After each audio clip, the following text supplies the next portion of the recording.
Good afternoon, everyone.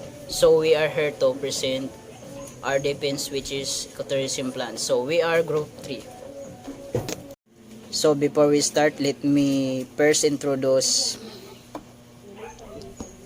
my co-members. So this is Gisrela Rua, Pini Anino, Fred Katobay, Llana Calixto, and me is Miller L. Winsara. Elective 1, Ecotourism and Outdoor Recreation Management Ecotourism Plan. Barcelona Falls, Barcelona Lingig, Surigao del Sur. The Barcelona Waterfall is one of the highest waterfalls in the Philippines, located in Barangay Barcelona, Lingig, Surigao del Sur, and it is also known as a wonderful place to visit. The Barcelona Waterfall is usually determined in the non-government organizations. However, although ecotourism may be identified in the non-government organizations as the desired public use, current information may be insufficient to define where public should be located. So for example, a well-visited waterfall in an area may be an obvious choice for a public use. Takes place that more worthy attractions outside of pre-established public use identified community members and tour operators might, through stakeholder consultations, identify important but previously unexploited attractions. The non-government organizations build a dam site for some horizons to supply a water with a big PVC pipe connecting through the dam site of the falls along to the rice field as long as the water profitable.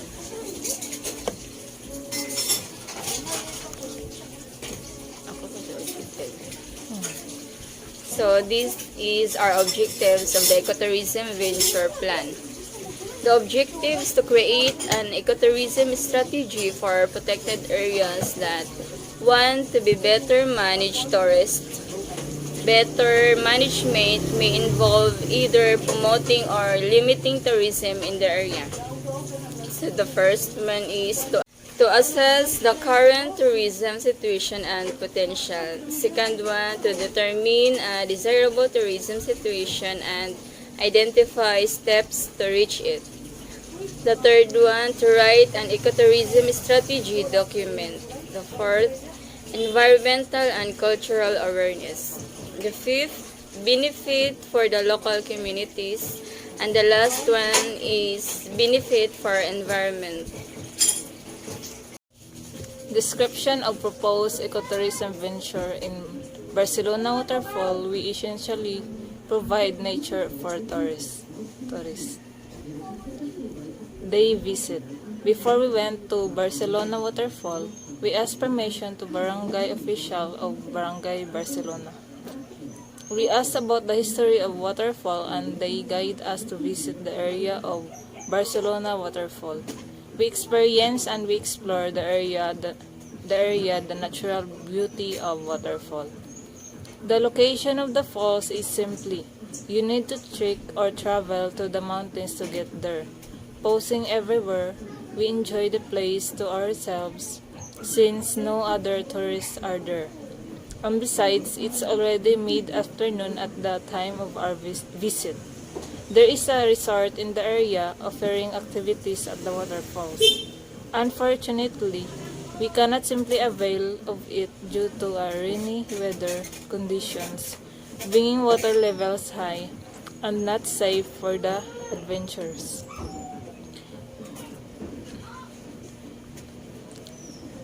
Proposed activities: a day visit of Barcelona Waterfall for experience adventure.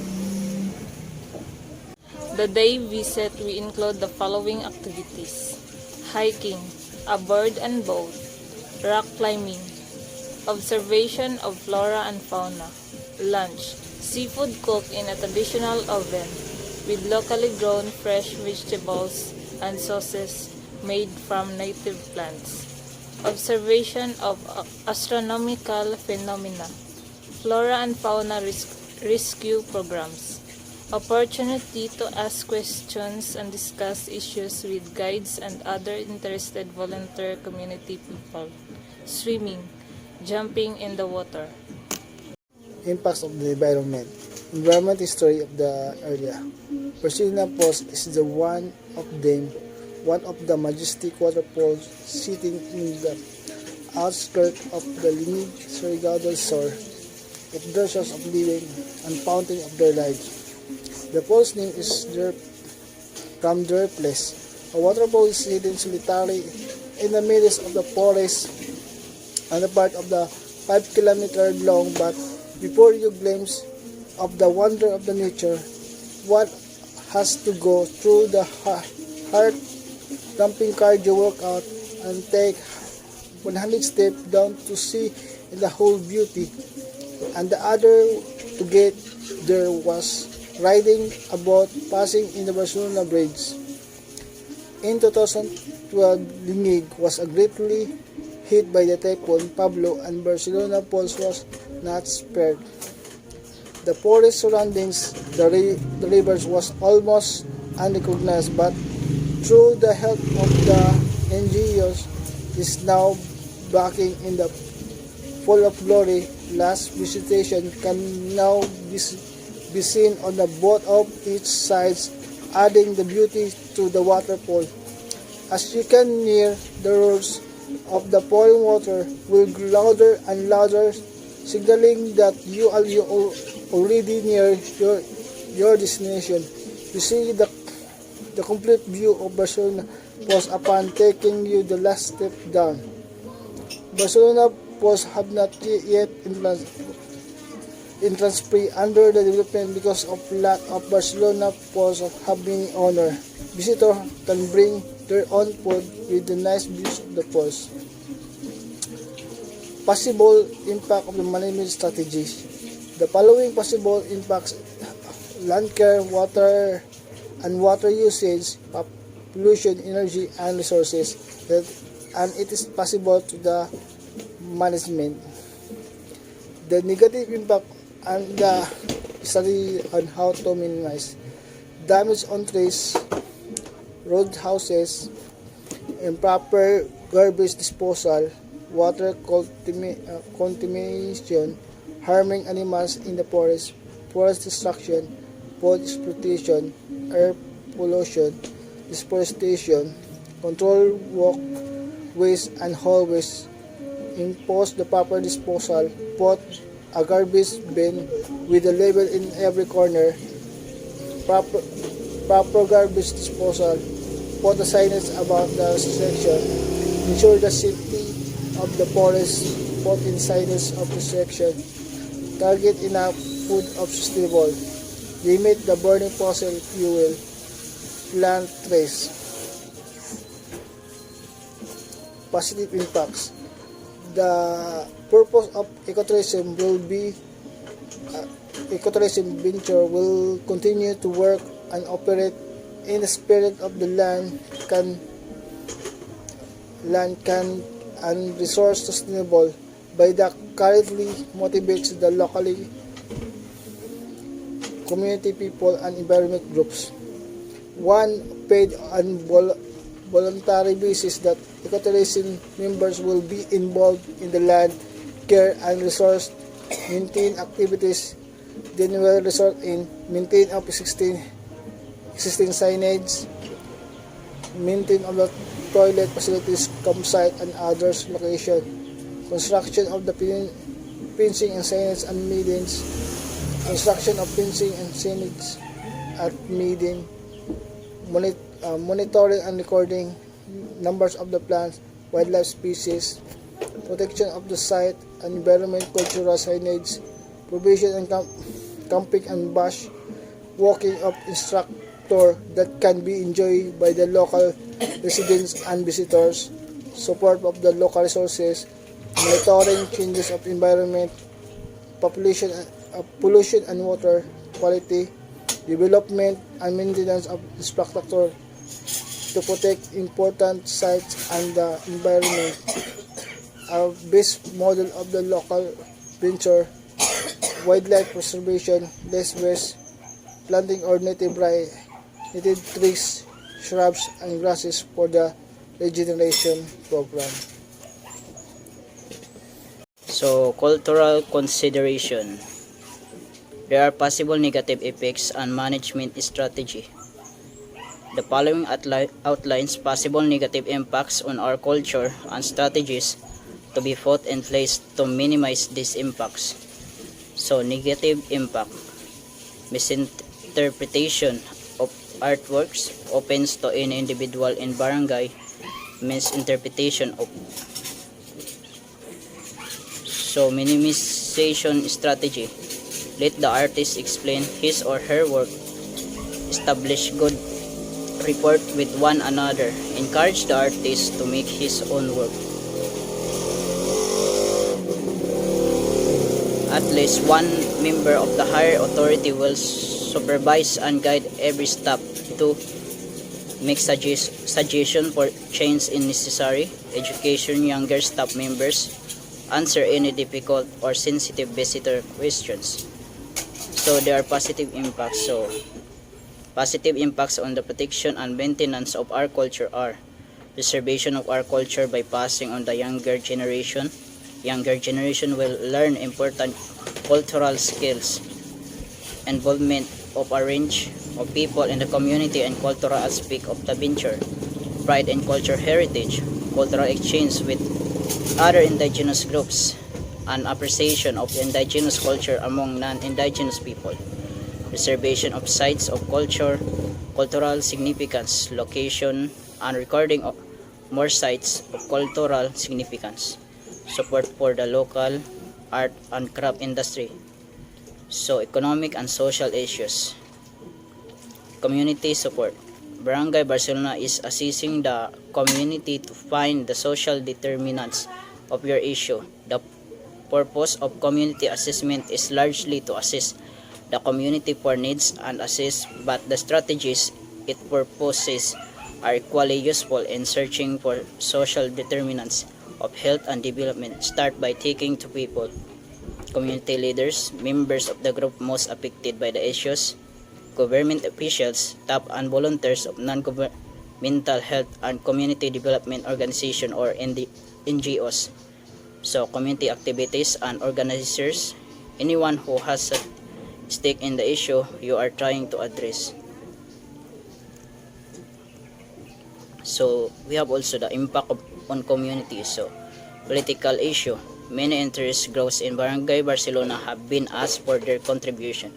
They were given equal access to information. Decision has been reached through consensus. So stakeholders include SK Council, Barangay Council, City Council, Council of Elder, Sibaroy Farming Co-op, local education and training bodies. So we have also the social issues. A major concern has been the increased number of visitors to our town. Research has shown that the numbers and scheduling of the campaign tour will allow for business sustainability with minimal and scheduling of the campaign tour will allow for business sustainability with minimal disruption to town life. Expansion of operation will only occur after evaluation of the impact of these numbers on the local population. As a local business and interest group, the venture will participate in our town community activities. We guarantee to support local indigenous and mainstream initiatives. So, impact on employment and training. The venture will only employ indigenous people from our local area. This will expand the economic base of the indigenous community. Rotation will be offered on a part-time, permanent and causal basis according to demand and staff preference. This position will be filed by members of the local indigenous community. Positive impacts. Positive impacts for the entire community include involvement of the youth, increase in self-esteem and pride in cultural and environmental heritage, empowerment of local indigenous community, increase employment inside the barangay, better relationships in the community.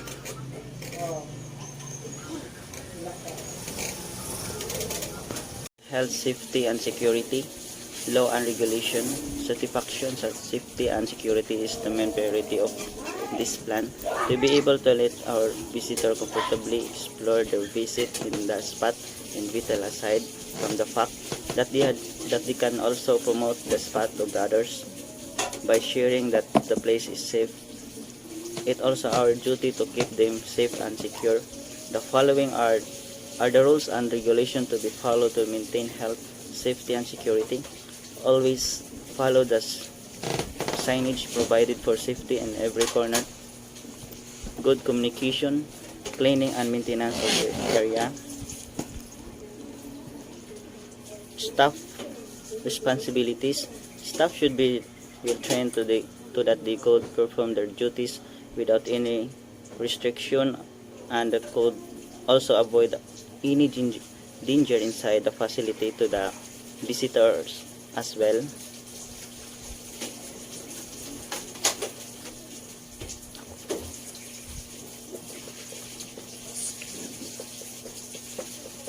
So, visitors information. Brief and talk the visitors for their information about correct behavior for their own protection and security while at hand. They will be provided with information from guide and signage. Inside the guidelines and signage are reminders, evacuation, inability, and safe areas for swimming. Trailing and evaluating the vintor. Trailing the vintor is, since it was just local spot, we only hold a wake or trials. We only cater 15 visitors for good accommodation. Support this plan is highly supported by the city, barangay council, ski council support this plan highly, and the community at Barcelona. Some of the ski council with their sangguniang kabataan participate the trials such as assisting the visitors and answer some of their queries. Staff. In preparation for this trial, we'll already utilize our best staff because we need to get the visitors first expression. We oriented to all the staffs to be at their best skills to perform well. Then evaluation trials.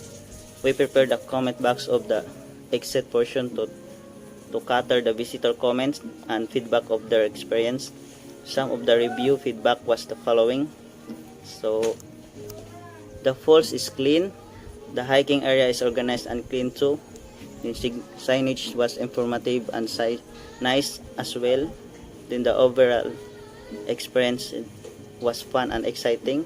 In the dance and song were entertaining.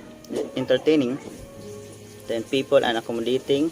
And artwork were convincing, and the artists were able to share their thoughts about their work. Food served is delicious, then experiences was great.